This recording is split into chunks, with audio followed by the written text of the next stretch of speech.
Des del primer dia vam creure que el Pla Català era un esplèndid complement a l'educació física i un element molt important de cara a fomentar la pràctica d'activitat física. El premi ens ha servit d'estímul, ens ha servit de reconeixement per a tenir uns recursos extra, doncs els estem destinant a que els xiquets puguin fer activitat física. Es diu 3 en 1 motriu perquè intenta que totes les activitats del Pla Català i per extensió totes les activitats físiques del centre siguin inclusives. El que ens fa és aportar la inclusió al dia a dia. Aquesta és una primera pota del 3 en 1.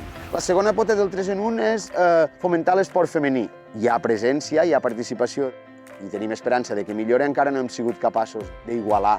I per últim, la tercera pota és que les activitats han de ser integradores. Hi ha molts dels participants avui, que són els participants regulars de les activitats del Pla, que sense el Pla Català d'Esport a l'Escola seria impensable que poguessin fer una activitat física regular. S'han format una trentena o una trentena llarga de dinamitzadors implicats i relacionats en tot el moviment esportiu local.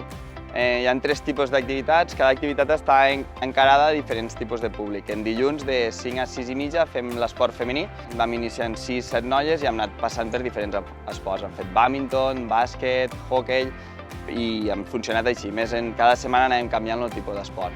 Després està el taller d'activitat física, que és un perfil per a gent més sedentària, que té algun tipus de dificultat.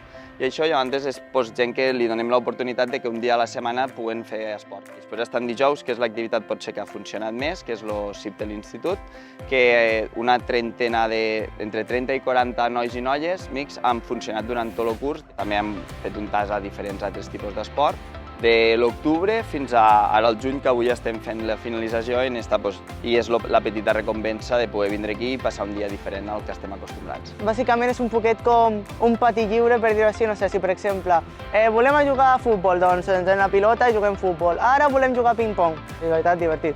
I hi ha dies que fem bàdminton, hi ha dies que fem vòlei, hi ha dies que fem futbol. És el que demanem nosaltres, pots divertir-te i passar el temps allí.